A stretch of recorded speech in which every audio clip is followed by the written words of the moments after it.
All right. Hello to everyone joining us. We're very excited to be with you today for our session, The 3 Critical Phases of Every Gala or Event and How to Ensure Their Success. We have a lot of people joining, a lot of people registered today. We're excited to get started. We'll give you some time to come into the room. But first, if you are just joining us, make sure you utilize our chat box to say hello, let us know your organization, where you're joining from. And if there's anything you're hoping to learn today on the call, we'd love to hear it.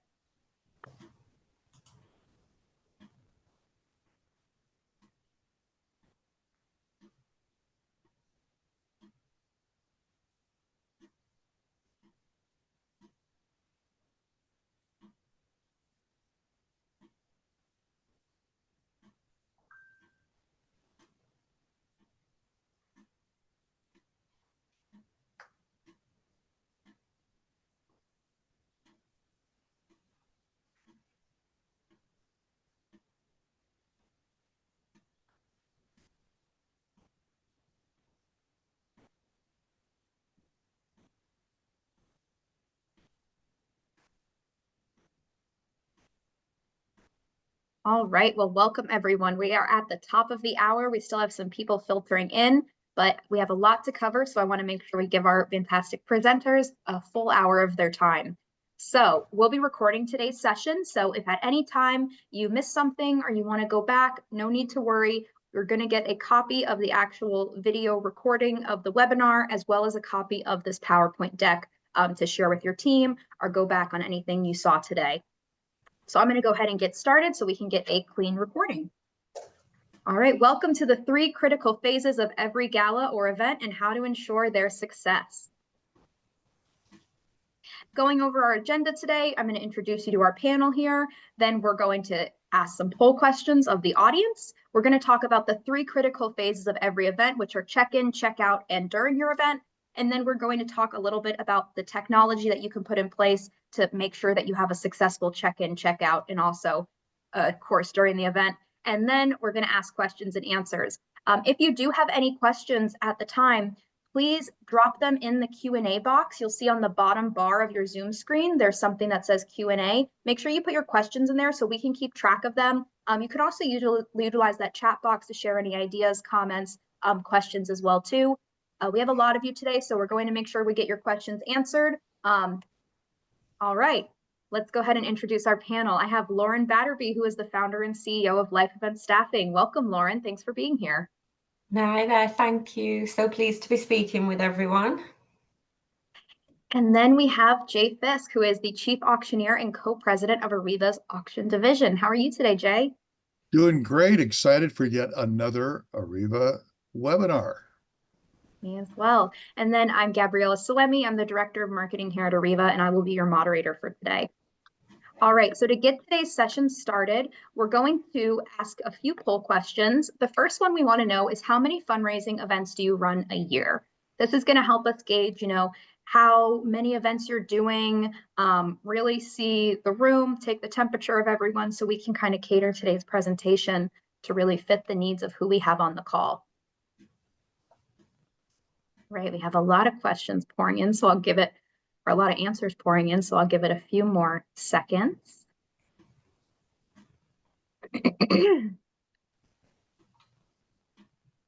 All right, let's go ahead and I'm going to share these poll results for everyone to see. So it's kind of spread across the board, with the majority being 29% of you having 2 or more events a year, but really spread evenly across the group, which is really interesting to see. The next question we would like to know is, do you host a live or silent auction at your event? We talk to a lot of people about auctions here at Ariva, and a lot of times we hear that we have hosted an auction or a silent auction before, and it was just maybe hard to find items or wasn't worth it. So we give you that option of, we used to host an auction, but we don't anymore. Maybe you currently are running an auction. You have a great program in place. We just want to see who we have on the call. All right, so looking at the majority of you, 75% said yes, that you do have an auction or a live auction or a silent auction at your event. A few of you saying no, and then also a handful of you saying we used to, but not anymore. So that's interesting to see. Yep. Next question we want to know, and this is multiple choice, so you can select multiple options here, but what are your biggest challenges around your fundraising events? So is it getting people to attend, finding auction items, check in, check out, lighting, sound, and staging, enough volunteers, not enough raise through events, spending too much for how much we raise, keeping our event on schedule, and internet access / Wi-Fi troubles. Maybe you've had events in the past where your software relied on internet, and then because of connectivity issues at the venue, that caused trouble with your check-in, with your auction, just running the event night of. So we'd love to know that too. Can they select more than one, Gabby? Yes, you can select multiple options here. So if you're facing all of these, you can select all of them. If you're selecting a few, you can do that too. All right, we have a lot of answers pouring in, so I want to give everyone some time to make sure they have time to get through this list. All right, and I'll go ahead and share this now with everyone for you to see. Okay, so the 61% of you have trouble getting people to attend, 46% finding auction items, 29% have trouble with check-in and check-out. You're at the right webinar. Lighting, sound, and staging, 4%. Enough volunteers, 23. Not enough raised, 44%. Spending too much for how much we raise, 43. Keeping our event on schedule, 12%. And internet access or Wi-Fi troubles, 11%. That's really interesting to see. And then last question before I pass it over to our panel, do you hire outside services to help with your event, such as an event planner, event staffing company, or other vendors? And maybe you have in the past, but you no longer utilize those outside vendors, which would be interesting to see. Okay, we got a lot of people answering. I'll give it a few more seconds here.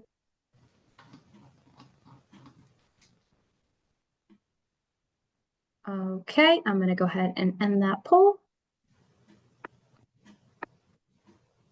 And looks like the majority of you are hiring outside services to help with your event at 52%. 12% of you used to use them, but no longer do. And 36% of you have never used outside services. All right, and then I will pass this over to our presenters. Thank you. Well, That's really interesting. Before we even start, I just want to thank everybody for attending. And from the poll questions, I would say that you folks are at the right place, because we're going to cover a lot, if not all, of the poll questions, either in this webinar or in your questions and answers that you're going to leave. So I'm really glad that you took the time to join us. I'll turn it over to Lauren for an opening comment. Far away, Lauren. Thanks, Jay. I found that really interesting, actually. The struggles that people do have, even having people attend the event, surprises me. I'd love to learn more about the struggles that people have, because so much of what we see or what we relate to is just purely about on site and in the heat of the moment at the event. And I see so many successful events with lots of attendees. So I don't even get to see that side of it. So thank you everyone for coming and sharing this information with us that can also increase our knowledge of the industry and the struggles that you're also having. So definite open discussion here, not just me and you, Jay. Let's see what everybody else has to say too. I welcome all input. And these are the three elements that we're going to cover primarily, and that's the check-in, the first impression. What do people think about your event within the first 5 seconds that they arrive, and then the checkout. What's the last impression they're going to have when they're in their car driving home, and then inside that envelope, inside that opening and closing envelope, what did you do to make that event special in their mind? What's going to cause them to want to come back again and support you? So that's where we are. So let's rock.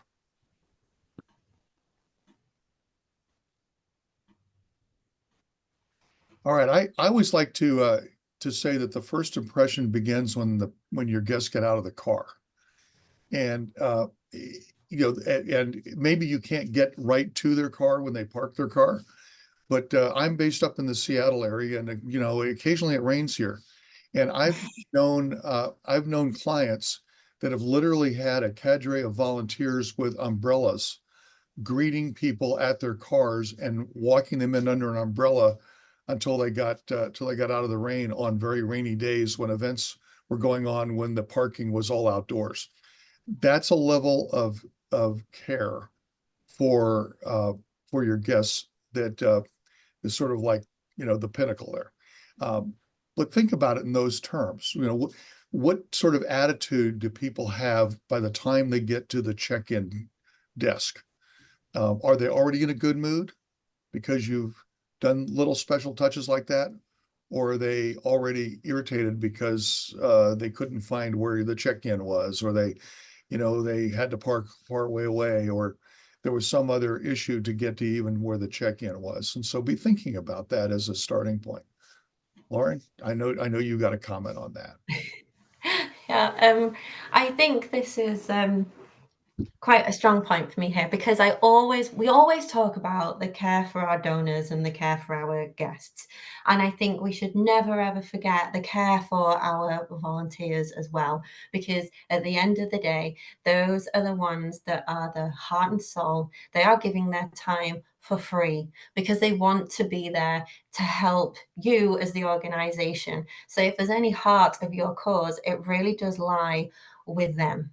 Now, I say care for them. So there are plenty of things that go wrong when it comes to being able to direct our volunteers and delegate. Don't put too much pressure on them, right? Don't put them in front of a laptop if they don't know how to use one, or an iPad. Don't scare them away with technology. Age-old rule, a smile for a smile. If the first person greeting you isn't necessarily, greeting the donor isn't necessarily the CEO or director of the organization, or someone with an iPad desperately wanting to get your details, if it is a person with an umbrella or a drink in hand, whatever it might be, or someone showing you the right way to go, but they have a smile on their face, you are instantly calm as you arrive, because that was your first experience in being welcome to the event. That is where your volunteers should be, not being put under any pressure. So giving them that direction in the first place, in where they can be of best assistance, because that's what they want to be doing. They want to help. So show them how they can be helping, right? Make sure they do have all that information, so they're also not feeling awkward if they're caught off guard with a question from guests. Where is the coat check? Which way is it to check in? Where are we sat? Where's the seating plan?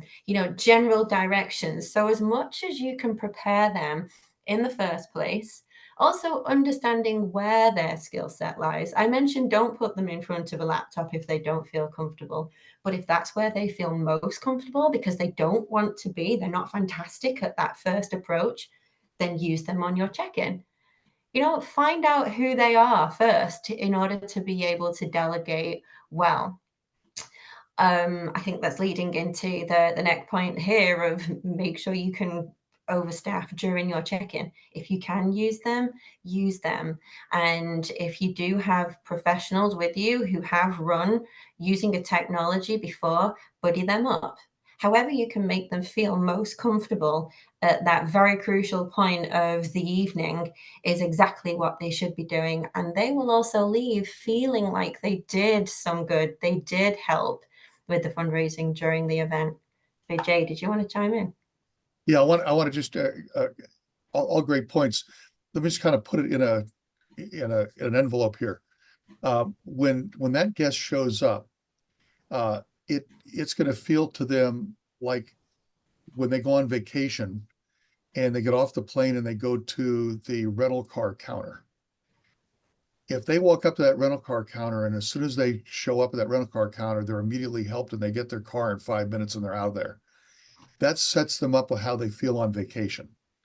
If they get to that rental car counter and there's 20 people in front of them and they wait for 30 minutes or 40 minutes to get their car, they're already having a bad time on their vacation. And now you get to the hotel and they walk up at the hotel and there's 20 people waiting in line to get their key. This is what happens at your event. They get dressed up in their finery, they come to your gala, and if the first place they encounter is 20 people standing and waiting to talk to somebody with a computer, they're already in a bad mood, and that's not going to help you. And in the worst case, they'll just avoid the line altogether and say, well, let's just go to the bar, and they'll go get a drink, and they may or may never, circle back around to check in.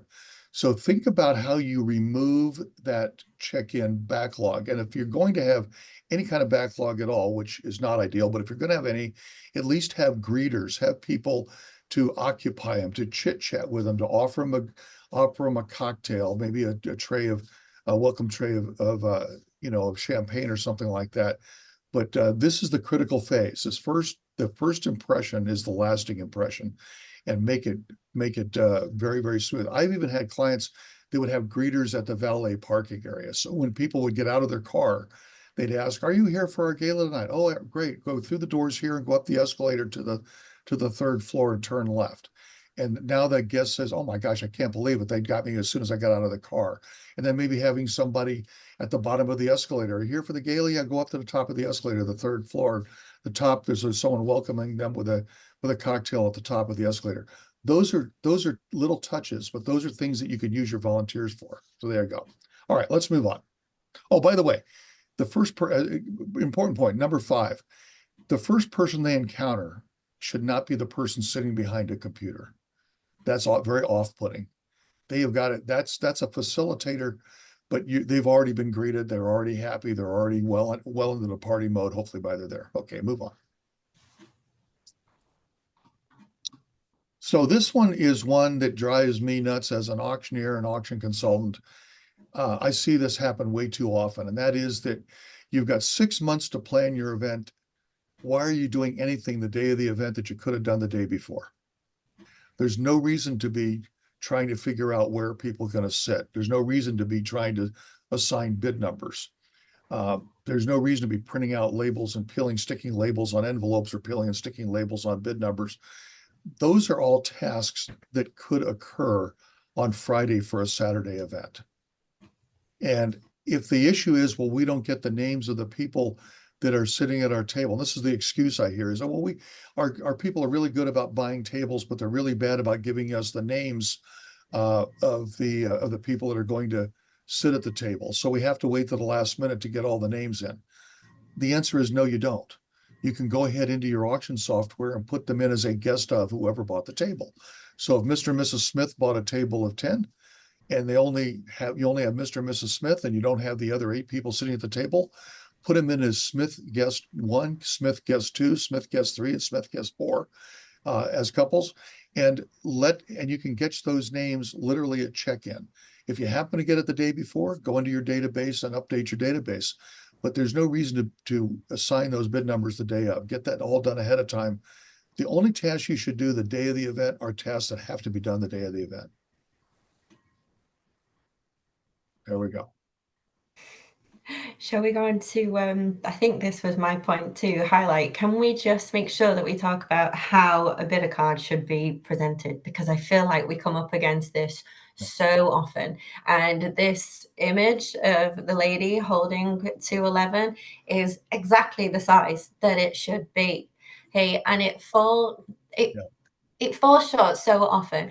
Basically, put yourself in a large room with 300 guests, was at least 30 tables, stand at the back of the room. And if you can't see that number from the other side of the room, it is too small. So standard rule of thumb would be the 8.5 by 5 minimum, and always 3 numbers written in large print filling that size. Okay. It sounds crazy, but we do come up against it so often, and those poor auctioneers, even with the lights on full, cannot see those bids coming in. And at that crucial point during the auction, like, obviously it is huge. So making sure you have these ready for your check-in, and then in the correct order so they can be handed out to the correct person matching their profile is crucial. So I want to chime in here, because as an auctioneer, this is where I live. Okay. So you might ask the question, well, why don't we just write them on the back of the program? So it's a couple of reasons you don't want to put on the back of the program. One is, as an auctioneer, I want people to open the program. The program is not a seat cushion. It's not a floor mat. It's to follow along. So if you ask people to open the program and read about that next big item that's coming up for bid, guess where the bid number is? It's hidden inside the program. And so now when it's time to bid, they have to hold their program in the air. Well, guess what? You can't hold a program in the air and read it at the same time, can you? And then I can, as an auctioneer, I can't see your number. I just see a program in the air. And now it's time to say sold, and I don't have your number. I have to ask you to do what? I have to ask you to close your program. So I've just told you to do something that is counterintuitive to what you're trying to do, which is to have people to follow along in the program. So what I'll do a lot of times as an auctioneer, if I encounter an event where someone has actually put the bid number on the back of the program, the first thing I'll do as an auctioneer is I'll say, would everybody please rip the cover off the back of your program? And let's hold them up in the air. Let's get all the covers up in the air because I want that program open in front of them reading because I want an informed bidder and I want them reading 1 or 2 or 3 items ahead so they know that they're ready to bid. So the other question is, well, why don't we do paddles? Well, the problem with paddles is paddles have handles. And what do people do when they're holding something in their hand with a handle? They use it to wave to their friends. They use it to signal the waiter to come over and give them more coffee. They use it as a fan if it's in a hot room. And so guess what you have as an auctioneer now? You see bid cards flying all around the room, none of which have anything to do with bidding. So the simplest of the simplest is to put it in a large card, just like this nice lady's holding on, have it separate from the program, and let people follow along in the program with one hand and hold the bid card up with the other hand, and you'll be styling. And by the way, the worst of the worst is handwritten bid numbers because at the beginning of the evening when the volunteers are not stressed, they're writing very, very neatly. But by the time they've got 200 people that have passed through there, they're all writing very fast. And it just doesn't work. Hey, don't save money on the bid cards. For $50, you can get 100 bid cards printed front and back. And by the way, printed front and back makes sense as well, because you know why? Because sometimes you have a spotter or you have someone else that's behind the person holding up the bid number, or a recorder can't see it or something like that. Put it on both sides. Very simple. Put an underline underneath it, just like you see there, so they're not holding it upside down. And even if they are holding it upside down, the auctioneer can actually read it. And the final thing is you could use the back of the bid card as advertising space for sponsors if you want. So now when that nice lady is holding up 211, everybody behind her is looking at the name of the sponsor that paid $2,500 to have their logo on the back of the bid card. So you can turn the bid card into a money-making operation if you'd like. If you need to order bid cards, by the way, cheap commercial here, we sell them. They're on our website. I love the idea of the sponsorship on the back of it. I've seen that before. I think it works really, really well. Another best practice to add onto that one is usually there should be enough time during check-in if you're pre-printed paddles and you are handing them out, write the last name of the guest on the back of it.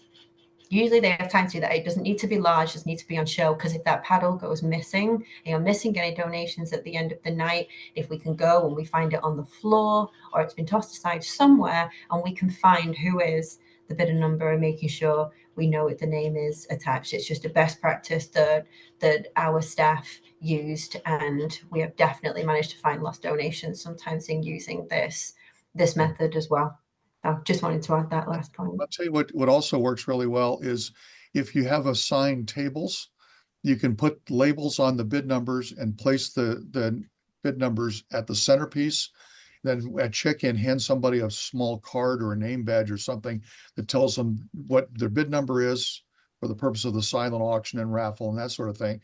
And also tells them their table number. So now they don't have to carry anything around.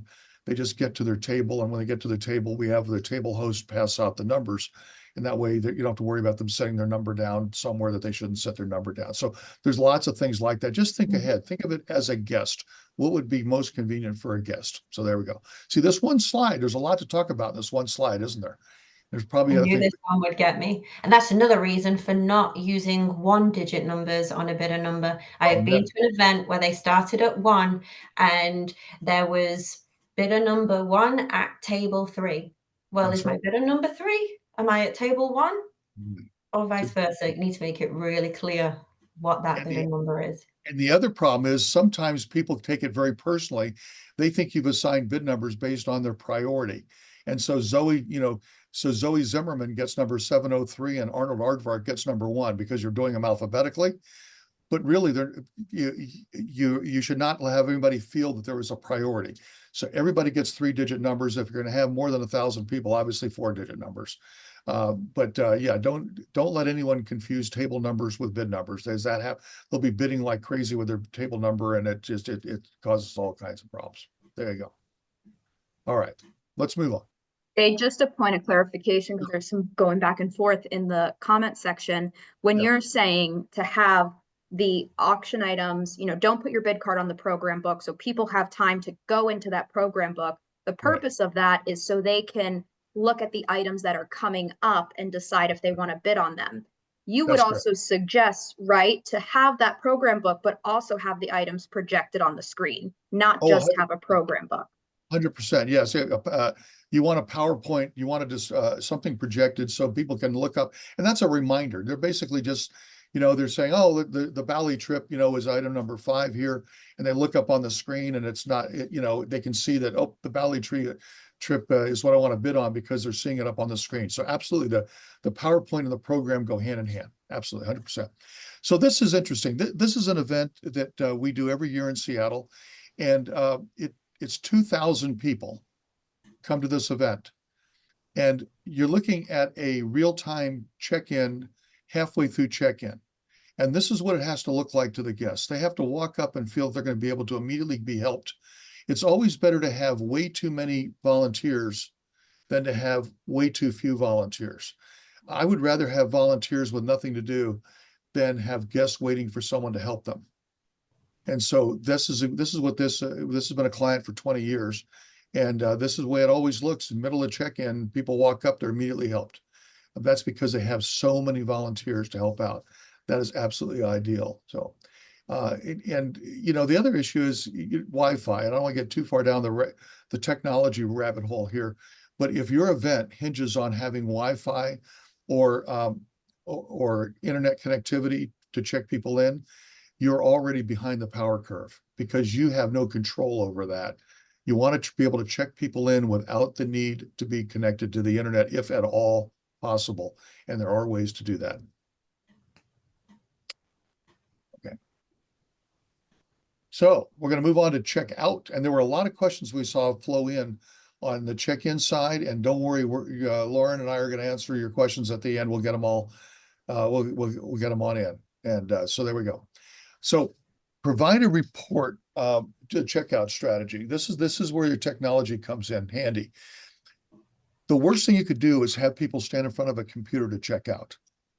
There's no reason to print out a statement for them to check out. All you need is a way for the checkout helpers to be able to identify who gets the item so they can go home. The statement can come by email a couple of days later. People don't need to have a complete printout of what they bought. They just need to have the item. So if you have a way to print a report that says, here are all the items that were purchased by bidder number, that report goes to your checkout people. Your checkout people see that bidder 105 bought 3 items and 107 bought 1 item and bidder 110 bought 3 items. They can start assembling those items together if you have the luxury of a lot of volunteers. And when it's time to check out, the people immediately just go to the checkout area, grab their items and leave. They don't have to go to a computer. Now, that presumes that you have got a credit card on file for that bidder. It's just like checking into a hotel. We mimic exactly what we do at a hotel. The reason the hotel wants a credit card when you check in is so that when you have to leave at 6 a.m. the next morning to take the shuttle to the airport, you don't have to stand in line to check out and pay for your hotel room. They already have a card on file. They're going to email you your final statement for your luncheon that you paid for and the room service and the room and all that sort of stuff. That's just going to go on your final bill. They're going to email it to you.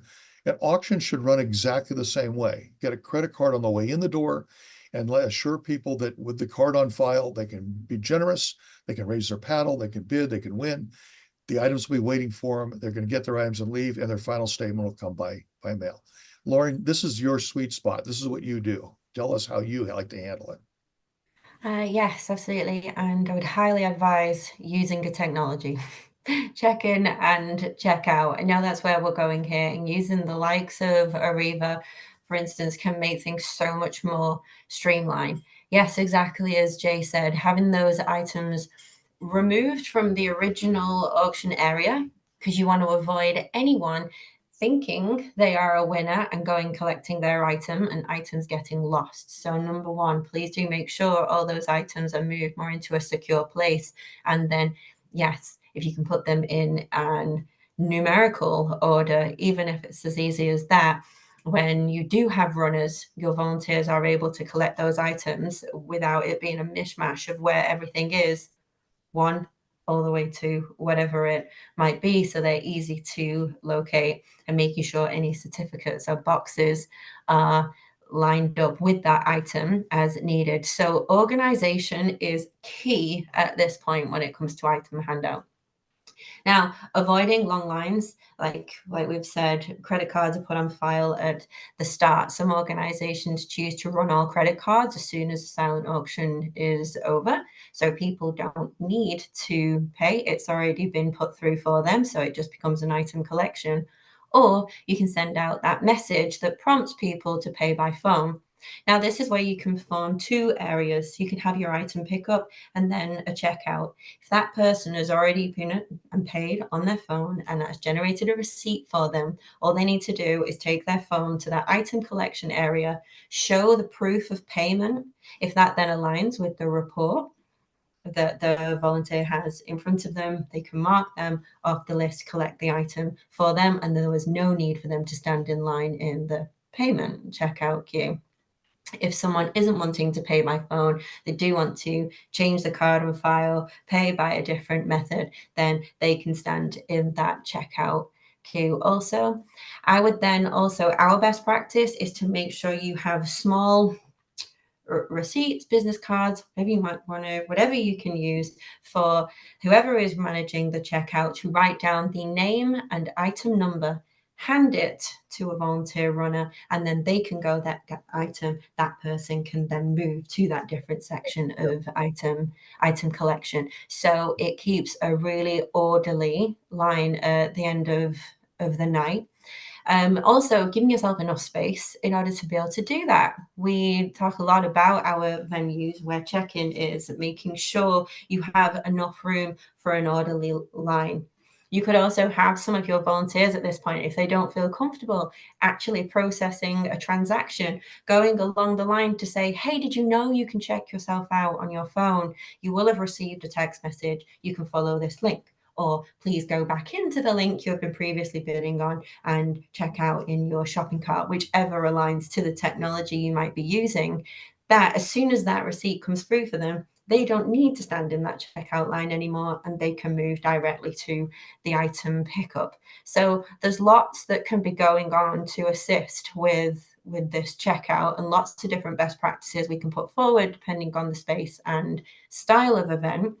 We also, this is what I tell a lot of the staff, the organizations that we work with, donors have been coming back for years. They know a certain way of doing things. So we very much try and lend ourselves to the process that people already know and advise based upon the organization's way of wanting to work as well. So it's a nice soft approach at checkout, but anything we can do to make sure it is clear exactly where people are going and how they collect their items, to make sure that nothing goes missing, because that is not ever what I want to hear at the end of a night.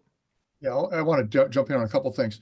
What you're looking at right now in the picture is a silent auctions using paper bid sheets, and that's okay. There's still a lot of people that do paper bid sheets, and that's fine. Most auction technology does still print out paper bid sheets, but the world is kind of moving towards the mobile bidding platforms, and there are a lot of different mobile bidding platforms. We happen to have one.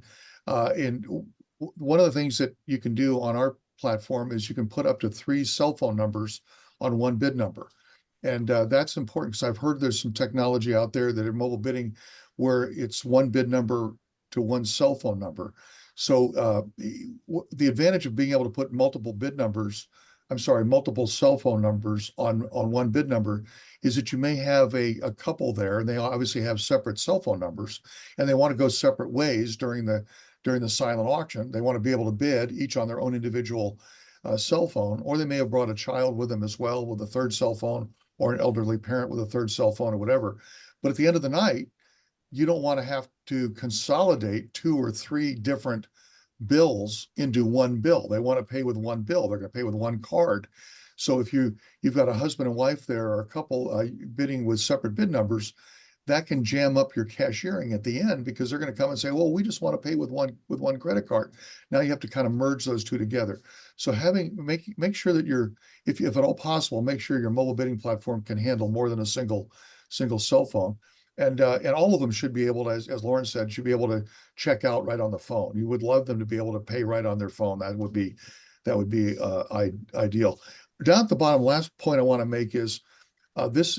I see this a lot at auctions where they'll take something out of a box and they'll put the box up on the table. I'm sorry, they'll put the item up on the table and the box underneath the table, and then in the haste to get everything, moved so that we're ready for pickup, the box that the item originally came in is still underneath the table because the table's draped and the volunteers don't see it. So what I'm going to recommend is that you print out multiple labels and stick an inventory label. This should come right out of your software. Put a label on the item, put a label on the box, so that when the silent auction is over, your volunteers can pull the box out from underneath. They see it's item number 103. They match it to the label on the item that's 103, and the right item gets back into the right box. I've seen situations before where jewelry that looked very similar to each other, but they were very different priced, very different values. The wrong bidders got home with the wrong piece of jewelry, and that creates and that happens also with memorabilia, signed baseballs and things like that. So, you want as positive as you can on the identity of the item and the box or conveyance that it came in. Okay. All right, let's move on. And really quickly, before we move on to this slide, there's a lot of conversations around technology that can be used to achieve all these things we're talking about. And one of the main comments was, yeah, technology is great, but it relies on Wi-Fi. Jay, is that true? No. Well, I'll just speak for us. In our system, we can run an entire event from start to finish throughout the evening and not have any Wi-Fi. Now, if you're doing mobile bidding, you don't need Wi-Fi for our mobile bidding because our platform is a text-based platform, not a Wi-Fi based platform. So as long as you have cell phone service, you can do mobile bidding with our system with just cell phone service. If you don't have cell phone service, you can't do mobile bidding. That's what it boils down to. If you have cell service, you can do mobile bidding even without Wi-Fi. Okay. Yeah. All right, let's move on. All right, so this is the checkout strategy at the end, and this may seem like overkill. So, oh my God, Jay, you really send people out there with umbrellas to greet them at their car when it's raining, and and you have people usher them up the escalator, and you have people at valet, to greet them. The answer is, look, it's not one size fits all. Not every event, needs it. Not every event can do it. But think about what it's like at the end of the night. Your guests got there at 5 o'clock. It's now 9:30 or 10 o'clock. They're ready to go home. They're tired. They're waiting. They got the babysitter waiting for them. And the very last thing that happens is someone comes up to your dinner table and says, "Did you valet park?" "Yes, we did." "Let me have your valet ticket. We'll make sure your car is brought up for you. Go over to our waiting area where we have an after dinner drink waiting for you, or a cup of coffee, or a scone or something like that, or, extra dessert, whatever it might be." So you go to the waiting area indoors. You're not standing outside for the valet to come up. You're waiting inside with a final touch where it's quiet, or you're visiting with your friends. And then they walk in the door and say, "Mr. and Mrs. Jones, your car is ready." And now you walk out and you get right into your car. That's the last impression of your event. You don't need to do it, but think about it, okay? And if it's even better if you've had a lot of helpers that have carts and so forth available to help take your items for you out to your car and get them into the trunk of the car for you. So you're not even out there standing around with 3 or 4 baskets trying to juggle those to get into your valet with what you bought in the silent auction. The helpers have already put the items into the trunk for you. So you just have your after dinner drink, you go to your car, you get in, you go home. That's an ideal situation. I only see it happen about one every 30 or 40 events. But let me tell you, when it happens, the people are, they're like this people. They're big smiles. And they, believe me, on the drive home, they talk about how wonderful your event was. It's also a good opportunity for sponsorship. Who wants to sponsor the valet? I've heard before, like putting a little token in each person's car with the branding on it. I thought that was nice. So here we go. So we're going to check people out. And there are people that gave us a credit card on the way in the door. We swiped the card. You can see the people there swiping the card on the way in the door.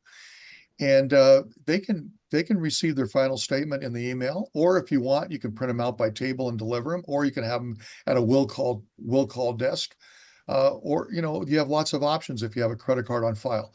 For those that don't have a card on file, they simply go to the pay area. They pay. They're going to be given the tag, as Lauren said before, to go pick up the items, and they go pick up their items. But if you get 50 or 60% of the people to give you a card on the way in the door, you probably have 80% of your buyers. And so that's how you eliminate the checkout line, is by having a good check-in line. Okay. Any comment from you on that, Lauren? No? I was just realizing that I did jump ahead with what I was saying earlier. I do apologize. I'd already said my best practice here. So yes, I'm in full agreement that this system works. Yep. We want to eliminate the queues. Okay. So during the event, here we go. This is and we got 20 minutes left. We got some time for some Q&A. So let's talk about this. Number one is, and this is critical, don't let third parties set your agenda. How can a third party set your agenda? Well, you hire an entertainer, and the entertainer says, I have to go on at 9 p.m. If I'm not on stage at 9 p.m., then I'm not singing tonight. So now you have to crunch your entire agenda of the evening backwards to make sure everything's done, because your entertainer you hired has to go on at 9 p.m. And I won't use any names, but I remember doing an event in Chicago where a very, very, very, very well-known entertainer said, I must go on at 9 o'clock or I don't sing.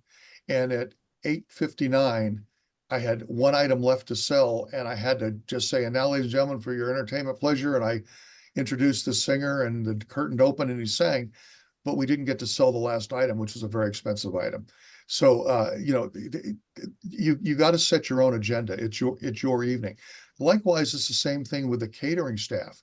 You don't want the catering staff and the banquet managers to say, I'm going to deliver the dinner at 7:30. You're going to say, no, you're going to deliver the dinner when I tell you you're going to deliver the dinner, because after all, you work for me. In a nice way. You have to say that in a nice way. But it's when you decide to serve the food. It's not when the caterer decides to serve the food. And by the way, if the caterer says we're going to preset the dessert, you say, no, I want the desserts brought out, because I don't want people eating their main course and the dessert and leaving before we do our raise the paddle. You want to use the dessert as the glue to keep people in the seats, so that when you do the raise the paddle, where you make your big bucks, they haven't had dessert yet, or they're just starting to eat their dessert. So the dessert timing is critical. It's when you decide you want the dessert. It's not when the caterer decides to serve the dessert. Little things like that. You want to make sure that your guest speaker knows that they're going to talk for 5 minutes, that 5 minutes is not 5 minutes-ish. If it's a 5-minute talk, it's a 5-minute talk. It's not a 5-minute turned into a 15-minute talk. I could tell you horror stories of events that absolutely crashed terribly because someone giving a 5-minute setup to a raise the paddle talk for 15 and 20 minutes to set up the raise the paddle. And by the time it was time to ask for money, half the room was gone. So you have to control that literally. And I mean this very literally.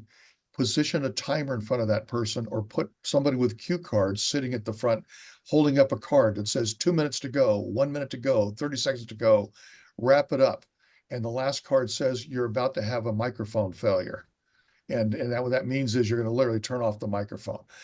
You have to do that, because if you let somebody drift, your whole event drifts. So you got to be really, really, really careful about that. My favorite is the lower right-hand corner. That nice gentleman there was my MC for an auction I did in outdoors in Beverly Hills many years ago for a Cancer Society event, 900 people outdoors. And I asked what their foul weather contingency plan was, and they said it never rains in Southern California in July. And sure enough, as soon as we were ready to start the live auction, a thunderstorm rolled over the top and the entire audience got totally soaked.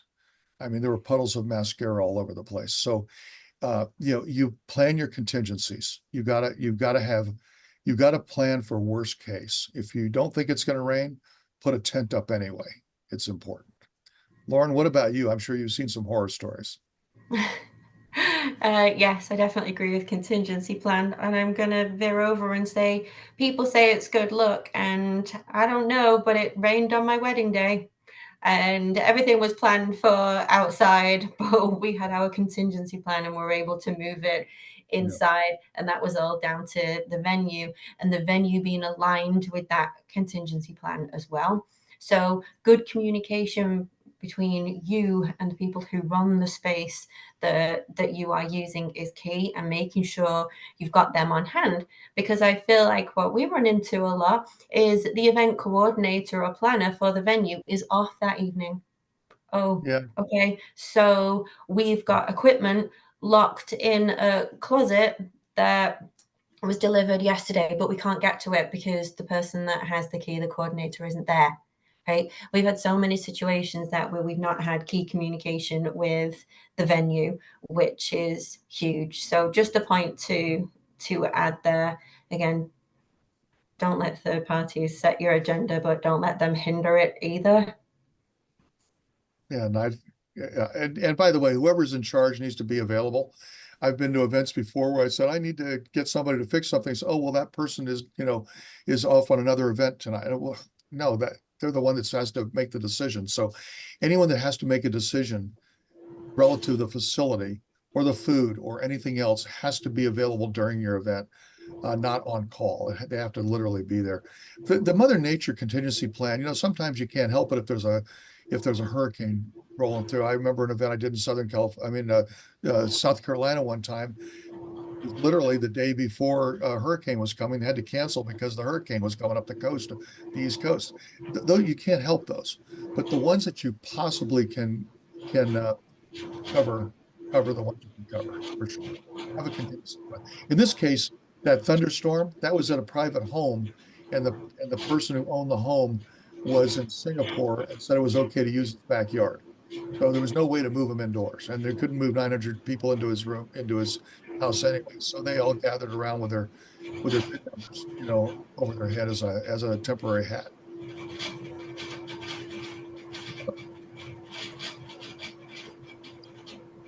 Well, the executive director's job is to be the belle of the ball, or if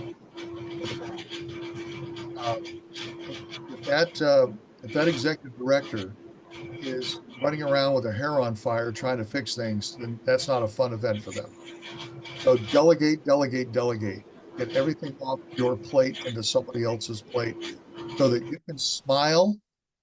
If you're the auction chair, your job is to be the evangelist that walks around and thanks everybody.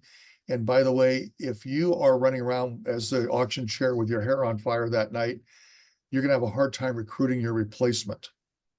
The best way to recruit your replacement is at the event. Show that you're having a good time. So get everything out as much as you possibly can.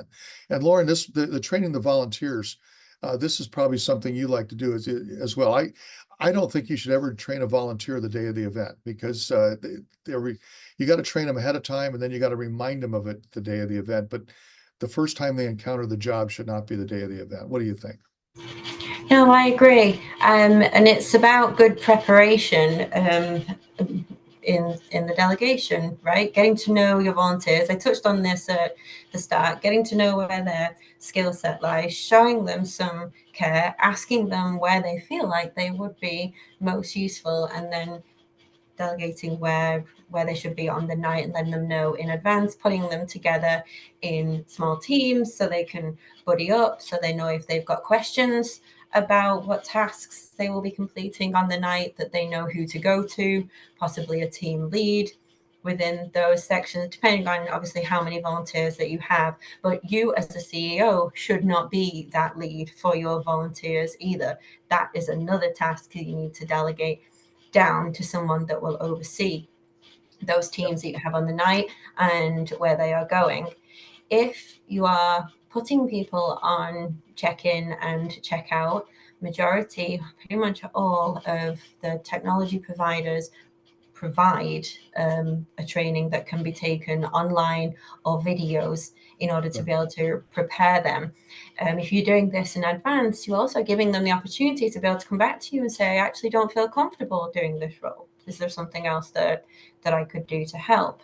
And then on the night, we can always do a run over exactly what it entails to be able to check someone in on the night, which our team always does upon arrival. We always do a team huddle and include our volunteers in our team huddle to make sure we know exactly where we need to be at what point, and making sure everybody feels comfortable with the job in hand.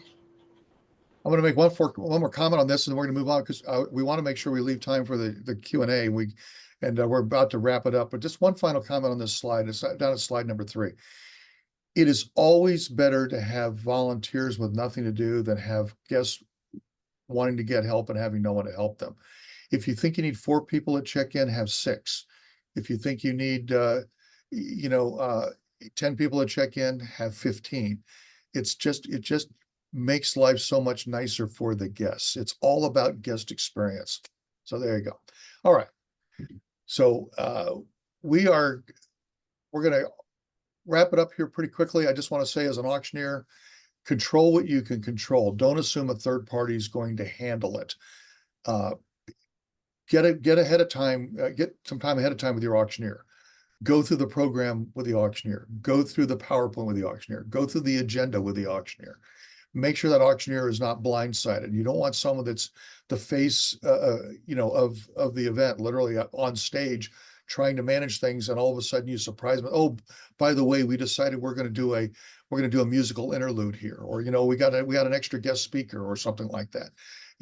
Don't blindside the auctioneer. Okay, and if you can handle it yourself, handle it yourself. Don't rely on a third party to set something up. If you can set it up, you set it up. Or if someone else sets it up, then test it.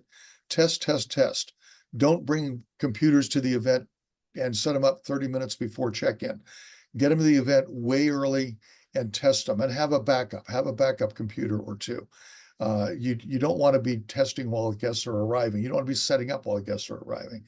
And then also, if you are going to rely on internet connectivity for your check-in, you gotta test it at a time comparable to when you're going to have your event. Now, what do I mean by that? If you go in and test the internet connectivity at a hotel at noon, at the hotel, and it seems just fine, and your event's going to be at 6 p.m. on a Saturday night, and you realize that there's a competing event in the next ballroom with 800 people.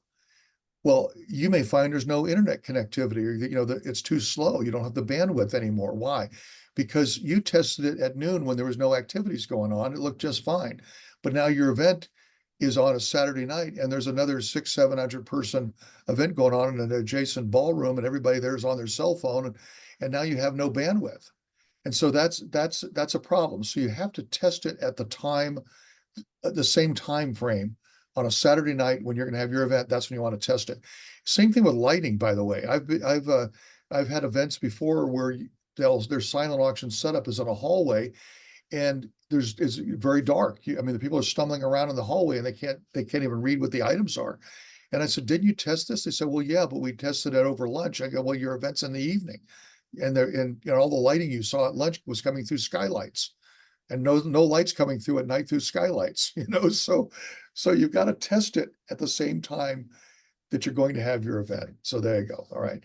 And I don't want to be a commercial, but our suite of software never relies on internet connectivity. And so we're going to talk about that just a little bit. Before we dive into this, Lauren, did you have any final comments about phase 1, 2, or 3 that we might have missed? None at the moment. I think you covered everything. I think my biggest would be testing your technology. Yes. Make sure you're fully set up, no surprises on the night. hiring professionals. Yep, there you go. Not All right. wanting to plug again, but yeah, sometimes if you can again, you're delegating your return on investment in making sure that these things are done prior to your event, or at least if there are any issues on the night, that there is someone there on hand assisting you with them, then you are in a good position at least to handle these things. We're going to turn it over Awesome. to Gabby for a few minutes, and then we're going to go right into the Q&A, because I know we got a ton of questions. We saw them flowing in here, and we want to try and get to as many as we can. But I will personally assure you this: any question we don't answer during this session, I will reach out to you with answers. I'll make sure that you get answers to every question that came in. I may be busy for the next several days, but I'll make sure you get all your answers. Okay, go ahead, Gabby. All right. Thank you, Jay. Thank you, Lauren. You're going to see a poll come up on your screen. We talked a lot about software functionality today. All of the functionality we mentioned in this PowerPoint, Ariva's all-in-one auction software can handle this, and it requires no internet, which seems to be a huge factor. You do not want to be relying on Wi-Fi. If you've never heard of Ariva, we've been in the industry for over 30 years. We've done over 40,000 live and virtual events. We are the providers of the only true all-in-one online fundraising, donor relationship management, and auction software platform. That is our key differentiating factor than all the other, vendors in the industry. We're not here to knock anyone, but our software integrates into a donor relationship management database. So you're hosting your online fundraising pages, you're getting that information, but then you also are moving that auction data into a platform seamlessly. It's an all-in-one. You don't have to manually move data. If you'd like to learn more about Exceed further and Ariva's auction suite of products, please go ahead and hit yes, and we will make sure someone from our team reaches out to you about a demo, lets you know a little bit more about our services that we can offer, where we could maybe help your event. I saw a lot of comments about launching silent auctions before, open to the public. Yes, we do that with your own event website. So very happy to get in touch with anyone there for that. And we're going to talk a little bit more about Ariva in a little bit before we get to questions. All right, and then we also had Lauren on our panel today. She is the CEO of Life Event Staffing. If you would like to learn more about Life Event Staffing services, please go ahead and hit yes, and we will make sure someone from their team gets in touch with you. Lauren, do you have anything you'd like to add in here?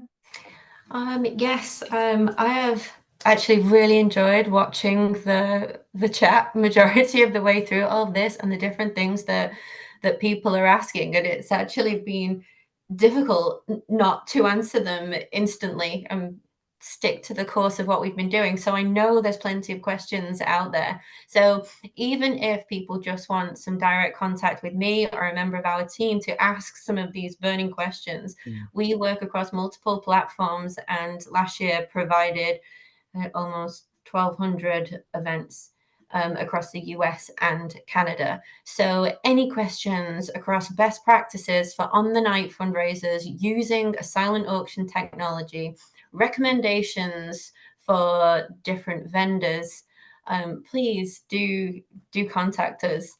I'm based out of Atlanta, but we have teams, like I said, nationwide and Canada, all your major cities, that we have teams going out to multiple events. So yes, please fire any questions my way and we'll be happy to answer. There were several, I was noticing in the chat, Lauren, you had quite a few people saying that we use Life Event Staffing, and we've been very happy with them, which is great. I also saw a couple of questions. Some people said, is there any sort of a network for getting an auctioneer and all that? And I said, yeah, we have that network. We have a relationship with auctioneers all over the country. So if you need a good benefit auctioneer and someone that understands our technology, which would be important as well, please reach out to us and we can get you an auctioneer that'll help you raise a lot of money, and they'll be based generally in your area or be able to work in your area. So yeah, we also have an auctioneers directory on our website, again, which shows local auctioneers, every one of which we have worked with directly. And I think one last thing to touch upon here, the communication between your vendors is also key. Like, between the reason why I'm here today is because I have known Jay for the last few years, having worked together on site. We know each other's teams. We are able to communicate about combined clients that we have had over the years and how we can best assist them and align on the best practices, so nothing collides when we meet there on the night. We know different auctioneers work in different ways, and we can ensure our team know exactly how to communicate them with them on the night and be the most useful, really. So yeah, communication is key. I have to make one comment because I see a lot of chatter in there about the cost of auctioneers. And I will tell you that, you know, I saw $5,000 to $10,000 pop up in Atlanta. It's very geographical. It depends on where you are. I mean, you can't get a good auctioneer for less than $7,500 in New York, for example. But in Oklahoma City, you know, you maybe get a good one for $2,500. The range for a good auctioneer is going to be somewhere between $2,000 and $10,000, and it depends very much experience level and geography. I will tell you who the most expensive auctioneer in the world will be. It'll be the volunteer auctioneer. It'll be the one that says they'll do it for free, because you're going to pay a variable fee on that. And the fee you're going to pay is what you didn't earn. And you're going to have no way of knowing. You want to use a professional benefit auctioneer. They will maximize your revenue for you. The free auctioneer is going to be very, very costly.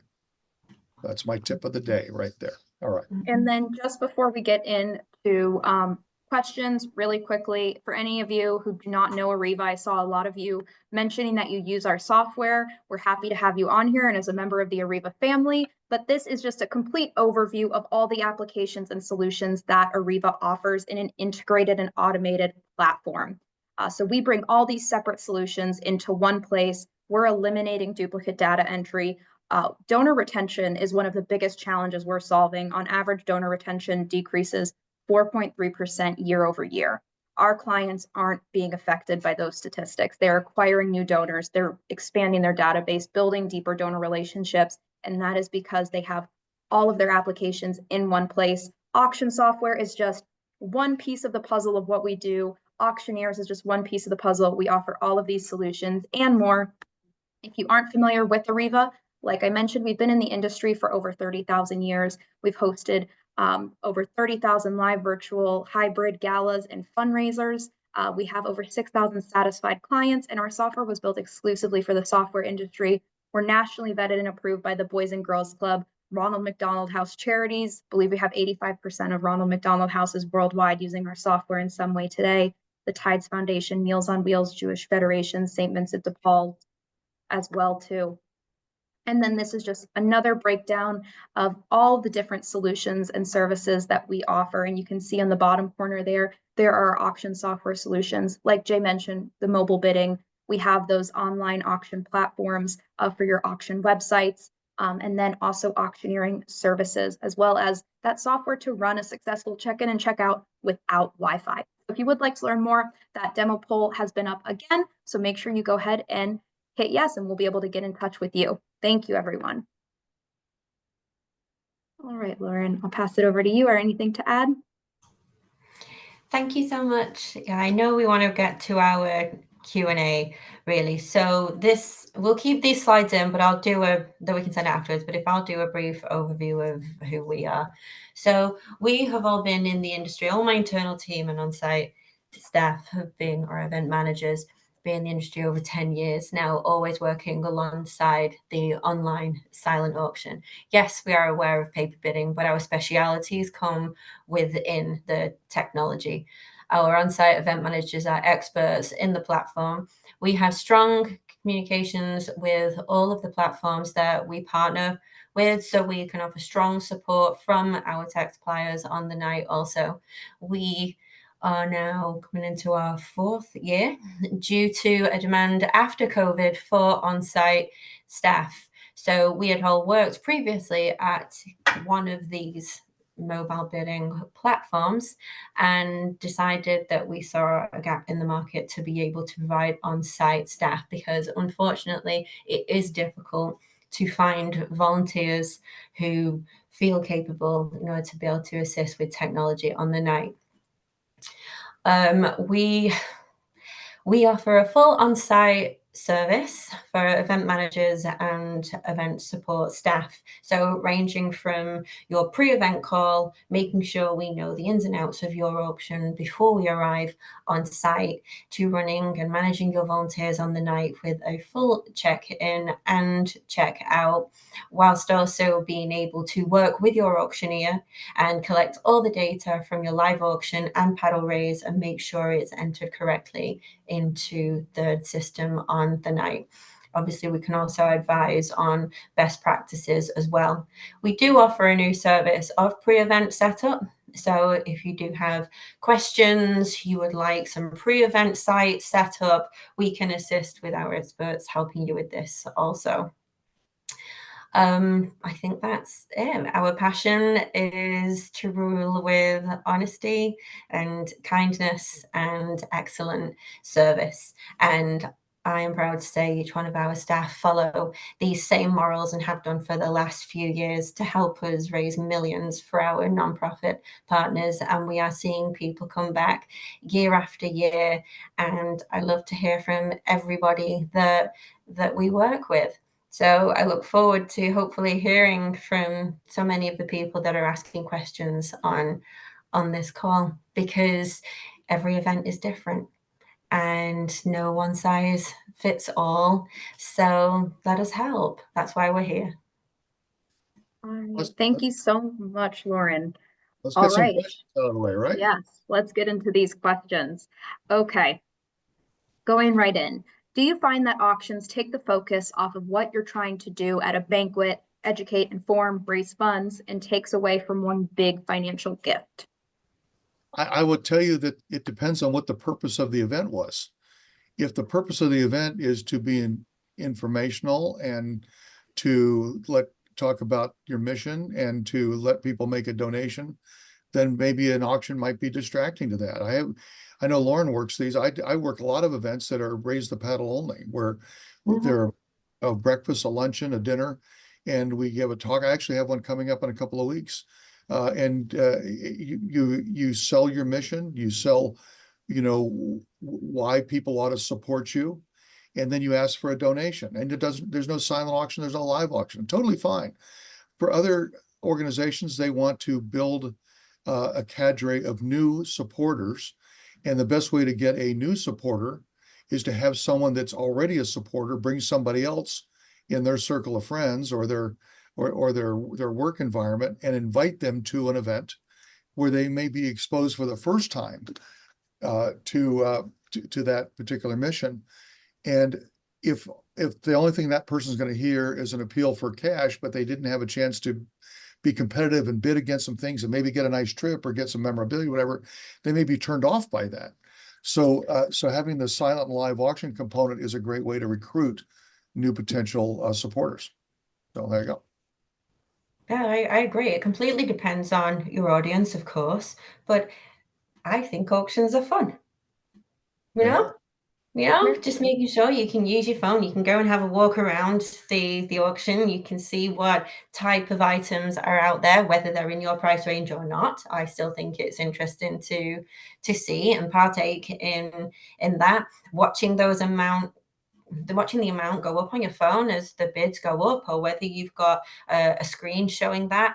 I think it just adds to the excitement of the event and how much is being raised overall, emphasizing that it's for a good cause.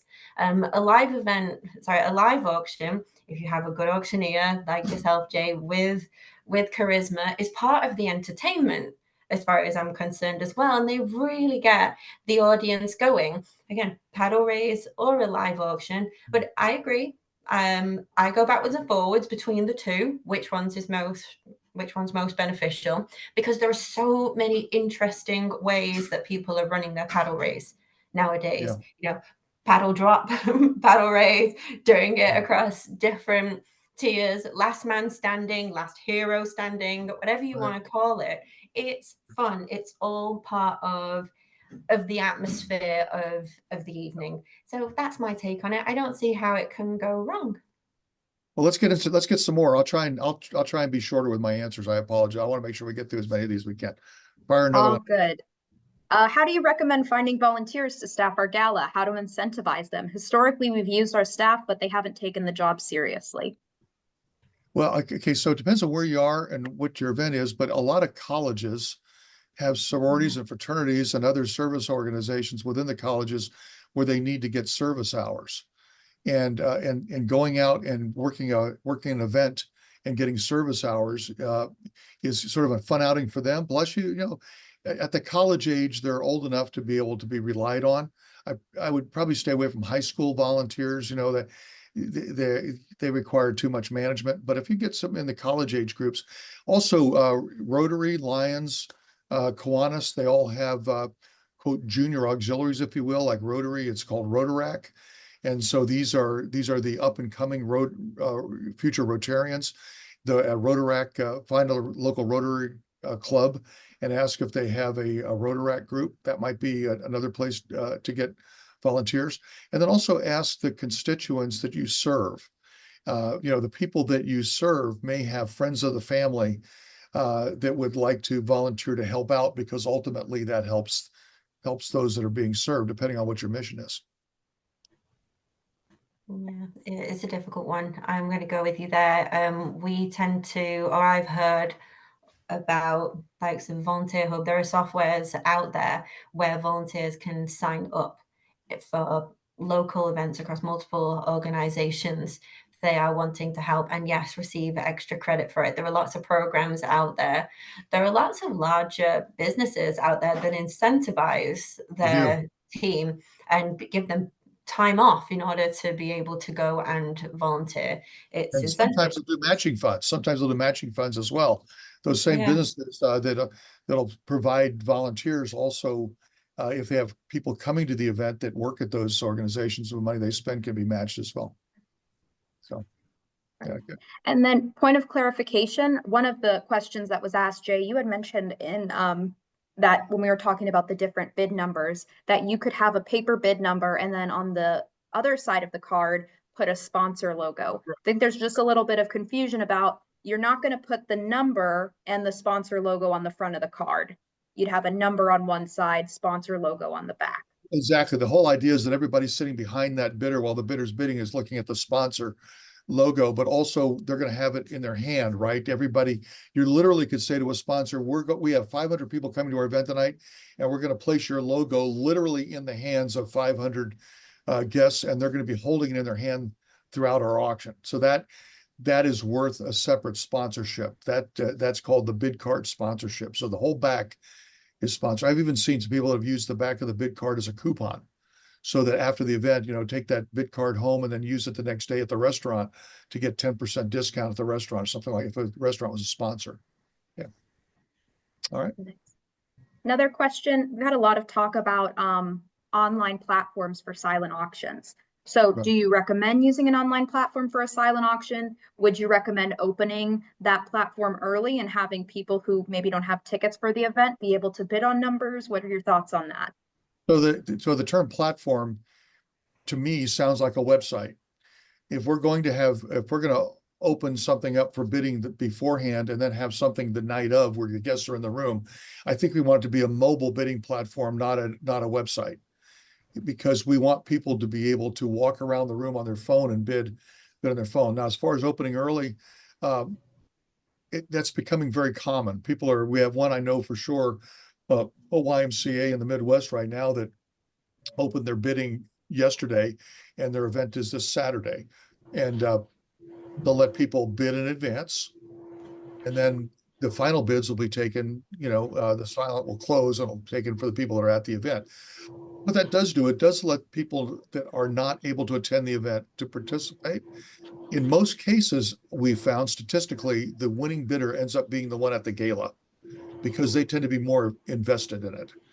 But it does drive the bids up a little bit, which is good. And occasionally there's some folks that do win things that couldn't attend the gala because of geography or whatever. But yeah, I'm not against that at all. But I would use something that's a pure bidding platform, because a mobile bidding platform, not a hybrid website where people have to try and figure out, how do I log into the website at the gala? You don't want them to do that. Okay, what else you got? I would always use a technology. It's the only way you can keep all that data in one place. Yeah. To make for streamlined from start to finish. It makes it easier for your guests. They know where they're going for information. And then when you are doing that data collection at the end of the event, not even end of the night, and you can look back on that across previous years. For reporting, we always suggest using technology. As far as opening early, I love it when people open early. I agree with Jay. It's not always where the wing getters come from outside of the room, but it's a great way to build momentum for your event.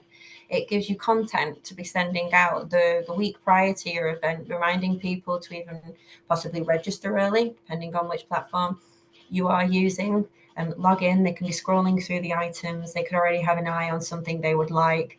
Or if Right. you're just previewing your live auction items, they have something set in mind before they arrive. They're not taken by surprise on the night. They may even have a dollar amount in mind that they're willing to spend and where they wish to place that money. So don't need to expect a huge amount of bidding prior to the event, but it still builds momentum.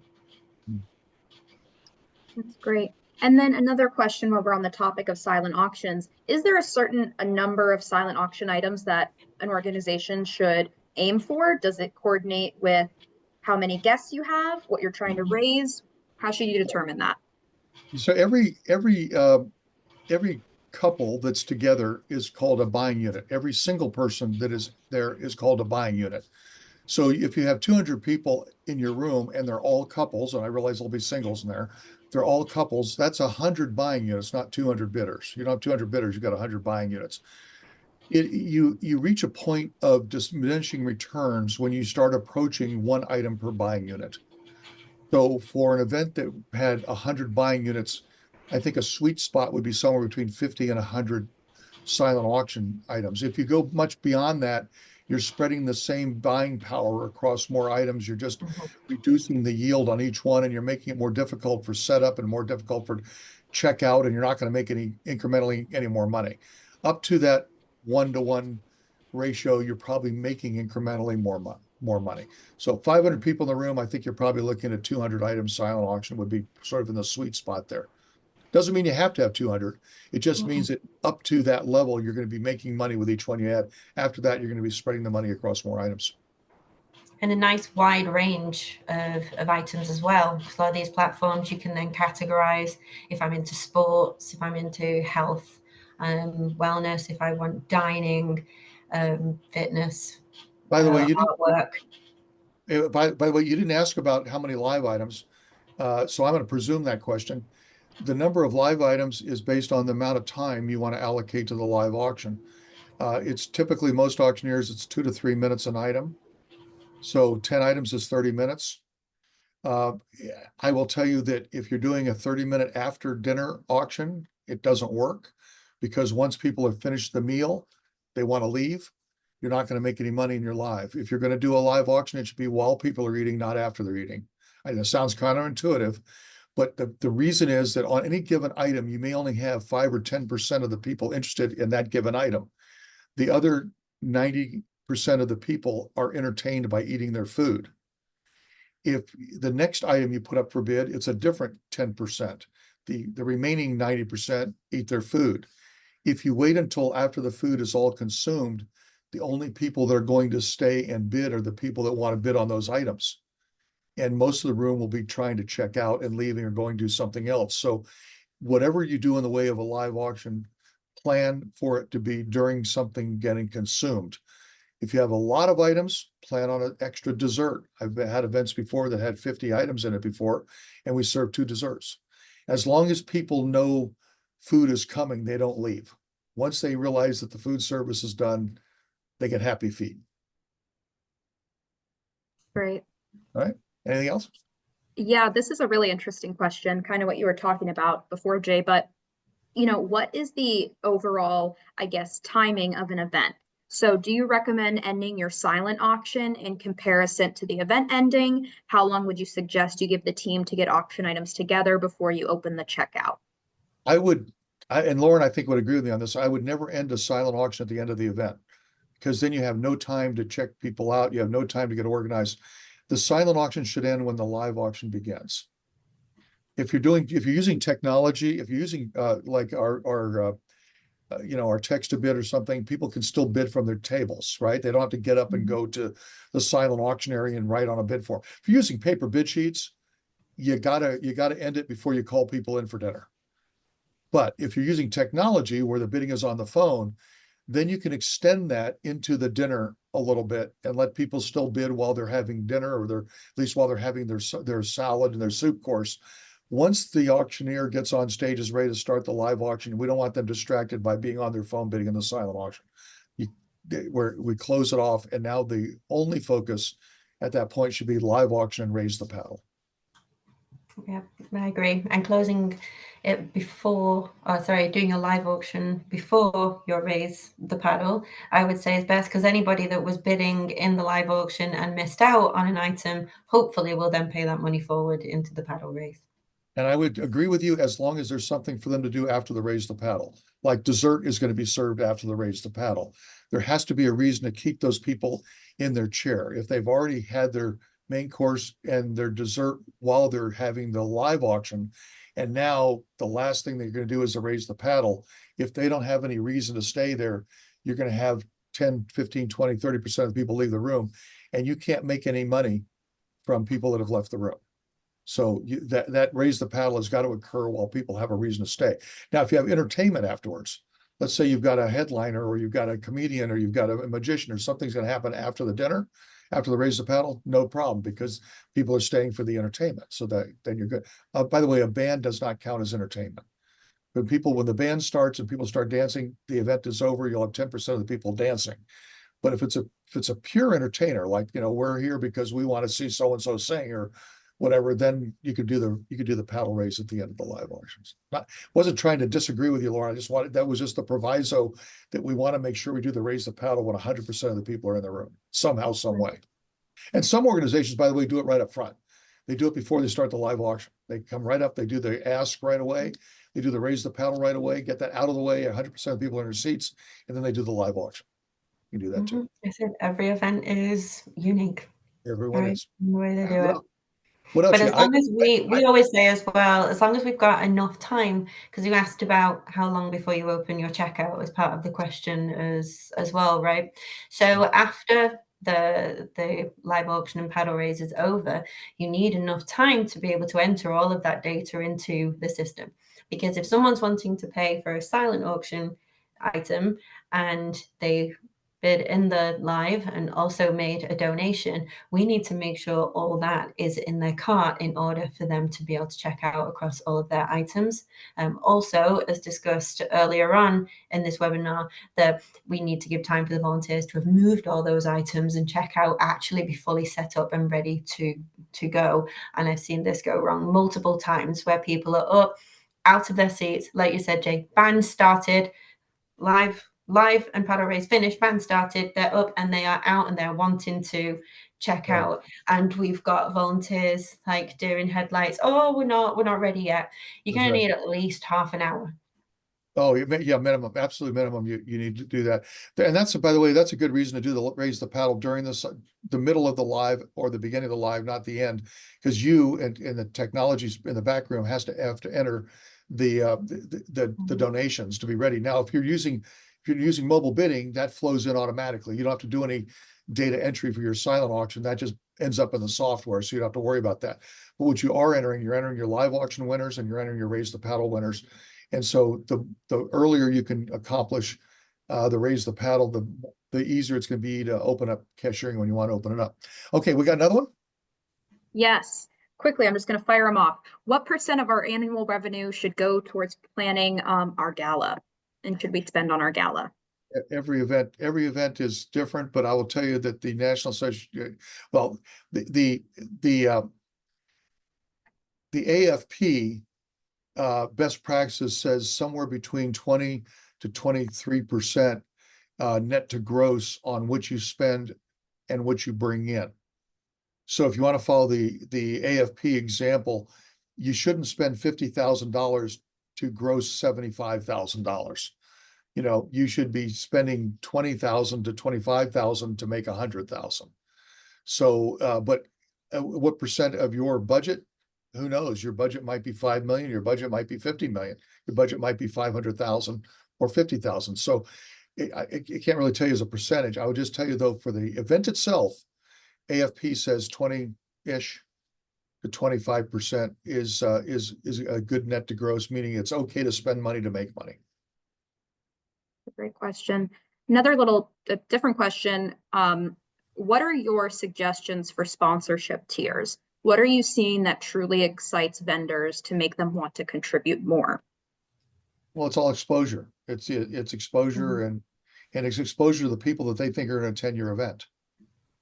I mean, and the type of sponsors, the ones that want to have their name recognition among the people that you have coming to your event. So in some cases, that might be the local car dealership, it might be the local insurance agency or the real estate, you know, and other organizations, it might be a completely different. But think about who your constituents are, who's coming to your event. What would be the items or the services that they most likely would want to take advantage of? And then based on that, look for the sponsors that would get the most bang for the buck, having their exposure to those people. And I would have tiers. I mean, you could have a platinum level sponsor, a gold level sponsor, silver, a bronze level, a participant level. You could have a super platinum. You could have, I mean, you can set your levels. I would definitely have multiple levels though, because you want the sponsors to believe that there's choices. You don't want to feel like one size fits all. I agree. That's a question that comes from lots of different angles that we kind of need more detail on, don't we, to home in and advise a little bit better. Are we talking huge sponsorship levels? Do you want to know what amounts you should be asking for? Is it about putting those sponsorship packages together to be able to reach to new sponsors? Or is it fun and interesting ways you can show their branding across the event? Again, fire more questions at us and we can answer in more detail, I think. Yeah. Awesome. We do a few more. Yeah, I know we're going 30 minutes over, but we have a lot of people still on. So we'll keep answering questions if you guys are on. We have attendance at our events, but it's the same people and it never grows. Any suggestions on getting new people in the door and growing that engagement? I would do a descending dollar report out of your auction software showing who spent what at your last event. I would take the top 10 most generous people in your room and ask them next year if they'd be willing to be table sponsors and invite like-minded folks to sit at their tables and give them some incentive for being a table sponsor. Maybe you say, if you're a table sponsor this year, we'll give you, we'll list you as a patron or a benefactor, or we'll send a limo to pick up you and the people that are sitting at your table. I mean, give them a reason to become a table, because you want the people that are supporting you to pull in the people that they know can support you, and those are the people they hang out with. So take that top 10 or top 20, reach out to them individually, have your director reach out to each of them individually, call them up. Can we have lunch? Can we have a cup of coffee? Whatever. Look, you've been a great supporter. You spent a lot of money last year. We appreciate it. But we could sure use your help. Would you check your database of people you hang with and see if you could fill a table with some like-minded folks? We'd like to make you a table captain. I agree. Friendly referrals, incentivizing referrals is the best way. All right, let's do two more. Then we're going to 30 minutes half. We'd probably wrap it at that point. But I will tell you all the remaining questions that are out there. I'll make sure they get answered. I promise you. It'd be hard to choose too. There's a ton of good questions here, but here's one. Our nonprofit works with youth ages 10 to 18. Can we have our more mature students who have become leaders in our program help with the event, or should we use solely adult volunteers? 100%. The more visible you can make your mission, the better off you are. If you're a Boys and Girls Club, you want the kids from the Boys and Girls Club there helping out. If you're a Big Brothers Big Sisters, you want the kids there. Whatever it is that you're supporting. If it's scholarships for at a particular school, have some of the scholarship recipients there helping out. You want to sell your mission all the time. You want to sell it before the event, you want to sell it during the event. So you want to be able to, from the stage, you want the auctioneer, you want the MC to be able to say, and over here, you see our wonderful youth that are on scholarship. This is why we're here tonight, ladies and gentlemen. Yes, absolutely, 100%. Great. And then Lauren, I have this question for you. Does Life Event staffing do any work with like peer-to-peer fundraising walks, things like that? Not necessarily with outdoor events. Our speciality lies in fundraising galas, and I said a check-in, making sure that bidder numbers are given out, attached to the correct people's profiles, welcoming guests, and working with live auctions.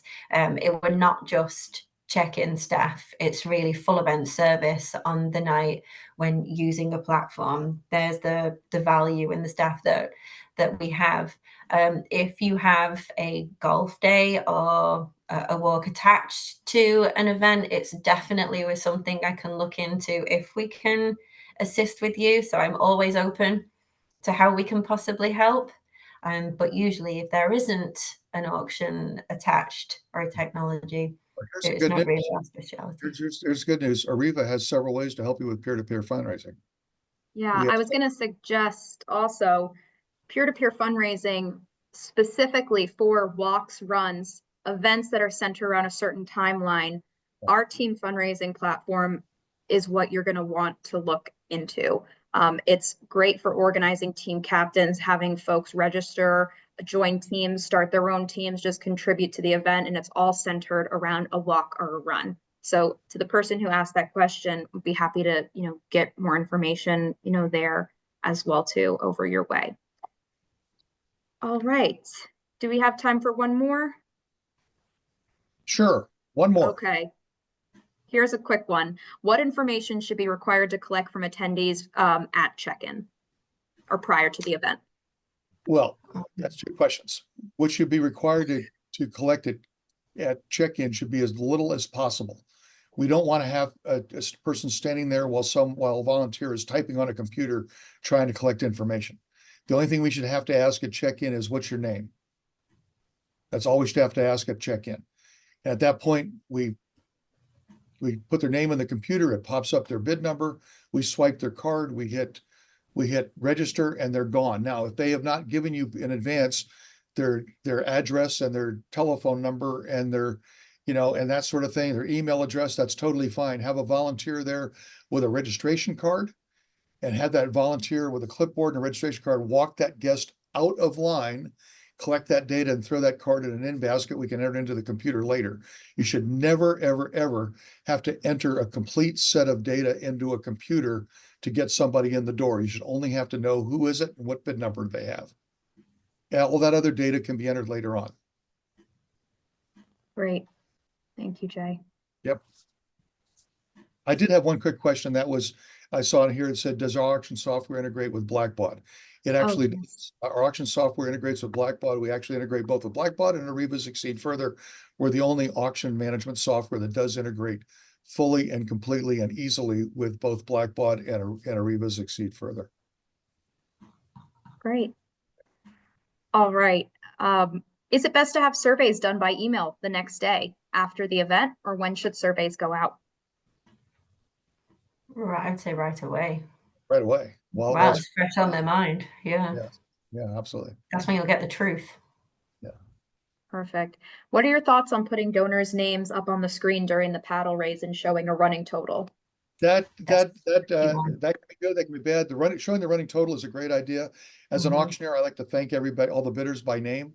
If someone buys something, I don't want to just say sold $2,500, bidder 214, or what's the next item? I want to say sold, $2,500, bidder 214. And how about a nice hand for the Smiths tonight coming here and supporting us like they do every year? So having what we call bidder recognition software is a great idea. It happens to be built into our software, a little commercial there. But I think it's nice to thank people by name. The running total is also a nice idea. If you can do that as well, we can help you with that too. I agree. We just have pushback from some guests. Some guests don't like it, especially if you've got a celebrity event. So we do need to be careful with this, because we've definitely had some scrambling to do on a night when a celebrity's name has popped up on that screen on the back end, to be able to change that, because maybe they didn't make us aware or they weren't aware. So that's why I say I think that's a tricky one. Use it cautiously. Yep. Mm-hmm. All right. I'll give you one more because we're almost done. We made it this far. Any suggestions for how to get guests seated when the live auction starts? Yeah, very simple. I announce on the PA system, ladies and gentlemen, we're oversold tonight. We appreciate y'all coming. We love your support, but we're running a little bit short of the main courses, but we are going to have an assortment of pastas available for those that are not seated. We're going to serve on a first come, first served basis. I'm lying, of course, but it sends the message, get your butts in the seat. So Maybe that's Oh, when well, you should have if children or a heartfelt moment on stage, something that grabs their attention on that stage to get them back in their seat. There's nothing better than a child to do that. have the music start or something like that. To get a crowd quiet, what I do, rather than banging on water glasses, which is very obnoxious, I'll just get on the phone and I'll say, on the PA system, and I'll say, ladies and gentlemen, would you please turn to the person on your right and just go shh. Now turn the person on the left, just go shh. Takes about 5 seconds. The room is deadly quiet. Now, would everybody please sit down so we can get started? That works. That works too if you don't want to threaten them with getting pasta instead of filet mignon. And does holding a raffle require a license through the state? It varies every state, every locality. Yeah. Don't ask us legal questions. Check in every state, every city, every county has different rules. Yeah, a raffle is gambling. Right. In there. So yeah, it is different per state. I agree. And last question of the day, how do you make your program more engaging? I would love insights on this. That's an open-ended question. Yeah. Yeah. Send me that one individually, seriously. Okay. Then I'll give them a whole write-up on it. Perfect. Yeah, we have tons of great guides too on the Arriva website that are about, auctioneering, auction items, how to get guests more engaged, involved, how to run your event, all things like this. All right, well, those were all the questions. We actually got through all of them, which is fantastic. Like we mentioned, this is recorded. You are going to get a copy of the actual PowerPoint presentation as well as a video recording of our conversation today. So you'll be able to hear all these answers to questions, share this out with your team. If you requested demos about life event staffing or Arriva, we will be sure to get in touch with you ASAP. Thank you all for joining us today. Thank you, Lauren. Thank you, Jay, for being here. Thank you. Everybody, thanks for coming. Take care. Thanks, Jay.